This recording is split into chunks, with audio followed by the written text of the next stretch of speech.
Әкімдер әлеуметтік желіге жегілді. Қазақстан президентінің тапсырмасынан кейін аймақтардағы шенеуніктер Twitter, Facebook, Instagram парақшаларына жаппай жазылып жатыр. Бұл бұқарамен кері байланыс орнату үшін жасалып жатқан дүние. Ғаламтор деген ғаламатты игеріп, әкім болып халыққа әлем желіде жақын болып жатыр ма?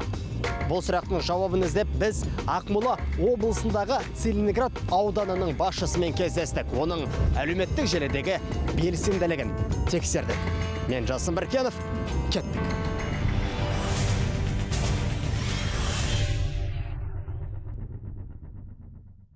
Қазіргі заманда әлеуметтік желі бұл бұқарамен кері байланыс орнатудың құралы, бірден-бір тетігі.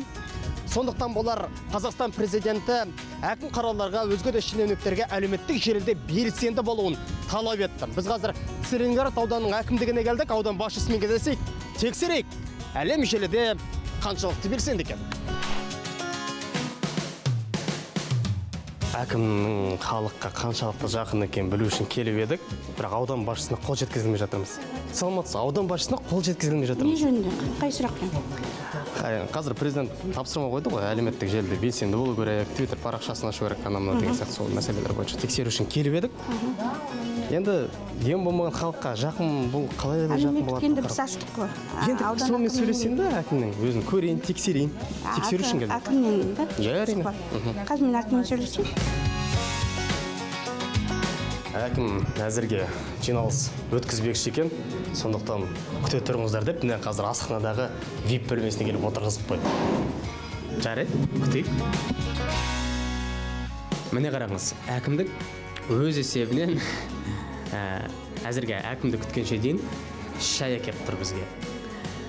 Енді дәл осылай ауданның әрбір тұрғының, кез келген тұрғының жылы қарсы алады деген үміттемін. Қандай әлеуметтік желіде парақшалардан аштыңыз? Біз мінекей Ақмола облысының әкімінің ұсынысы бойынша 2019 жылдың қаңтарында мен Instagram, Facebooktарда өз аккаунттарымды аштым. Ол кісінің өзі білесіздер, Марк Кенезбаевич жақсы белсенді қатынасып жүрді осындайға, сондықтан ол кісі бізге үлгі ретінде болды. Өзіңізге негізі Инстаграмнан, я болмаса Facebook екеуінің арасынан қай әлеуметтік желі өзіңізге жақын? Мәселен мен үшін Facebook сияқты, Facebookта көбірек көтсем айтылады, сондықтан мен... Қанша оқырмаңыз бар Facebookта? Facebookта 4000-нан асқан бар.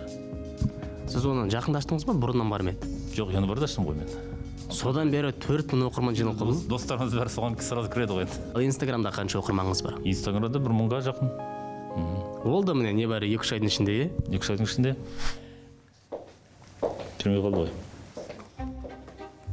Қытайдың телефондары. Қытайдың телефоны ғой, енді тесіп қалады. Сүртіп жүру керек жақсылап. Сүртіп жүргем жаңа. Инстаграмда шығып па? Инстаграмда шығыңыз.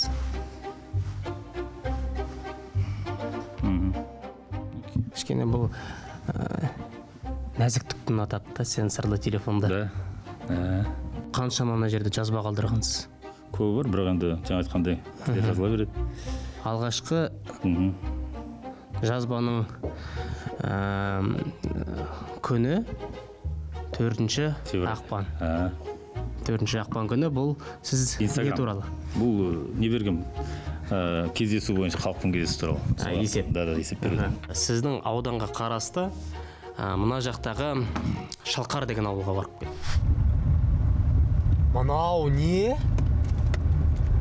Жол түсу басып кетті. Надай жол бола мен, бұлай салғырт қарауға бола ма? Енді Қорағалжын тас жолы мен Шалқардың екі ортасы 22 шақырым, бірақ жолы өте нашар. Ну что дороги? Ну что дороги? А вы приехали на нашей дороге? Ага. Хорошая дорога? Я бы не сказал. Вот так как нам и родственники, и дети не хотят ездить только из-за дороги. Осы мәселе қашан шешіліп, біз соған өзіміз көзіміз жетіп, ана 22 шақырымды 1 сағат шығып қайттық. Көріктен гөрі көкпеден өкпе қалмады. Өткен жылы конкурс өтті, оғанда қаражат бөлінді.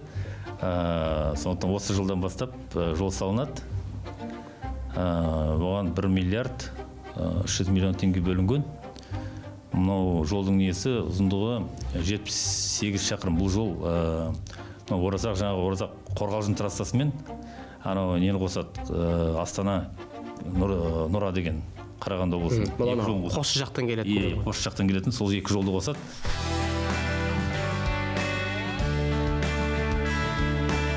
Жақсы онда. Жақсы. Ақа. Жақсы.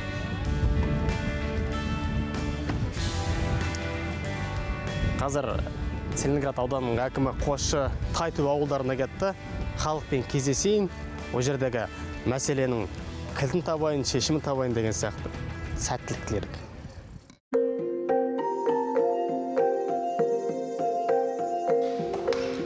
Әкім әлеуметтік желіде белсендімін дейді. Енді солай ма екен? Біз қазір жақын маңдағы ауылдардың біріне барып, тұрғындармен тілдесіп, тексерейік.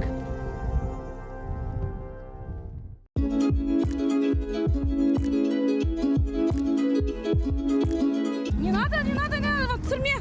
Ой, неге? Неге? Жоқ, не надо. Сіз бар ғой, Инстаграмда отырады дейді. Отырам да. Е? Кімді оқисыз Инстаграмда? Мен Инстаграмда өзім бизнесім бар. Целиноград ауданының әкімі Инстаграм мен Фейсбукта парақша ашылыпты, соған жазылдыңыз ба? Жазылдым да қойдым Фейсбукта біраз болды. Одан кейін қараған жоқпын, честно говоря. Жоқ, әкімді оқисыз ба? Жоқ, оқып атқан жоқпын. Ауылдардан негізі күйбең тіршілік. Олар таңертең малын жайлайды, қора сүңгірейді, шөбін еді, отын жарады.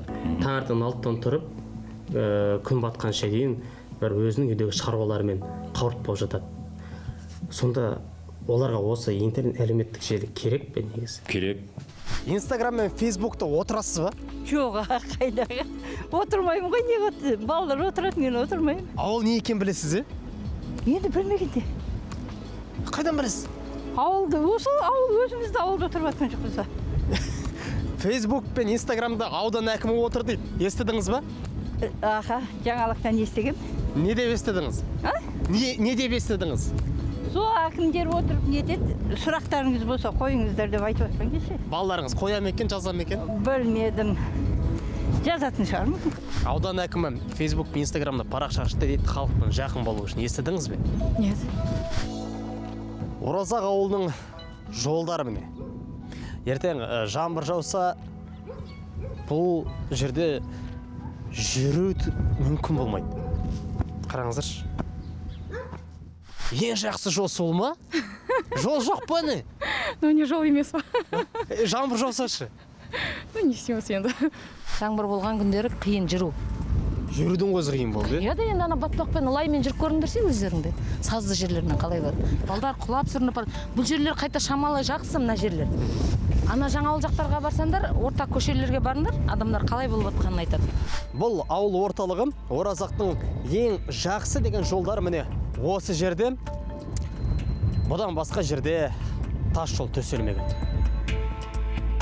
Ауылды аралап жатырмыз, бір жақсы төселген бір жол жоқ. Ертең жаңбыр жауып, су басып қайтадан кетсе, неге су басады? жоқ, мен топшылап жатырмын ғой. Сен дәл су басады деп айтып жатқан жоқпын. Жаңбыр жауған өзінде де мына жерде көліктігі жаяу жүру қиын болады. Енді бұл өздеріңіз білесіздер, 2015 жылы су келді ғой. Одан кейін 17 жылы тағы да су келді. Содан кейін қалған енді жолды дұрыстаймыз деп отыр. Бірінші қазір су тартып отыр. Бұрын су болмаған, ауыз су. Қазір ауыз су тартып бітірдік. Енді сосын барып жолдарды ақырын жасаймыз. Жолдар негізі жоспарда бар жасау. Қазір 2017-тен бері 2 жыл өтті. Ақша бізде әлі толық жетілмей жатыр. Ақша бермей жатыр ма? Бөлінген жоқ. Инстаграмда сторис деген дүние бар. Иә? Ол жерден сіз білесіз? Білемін.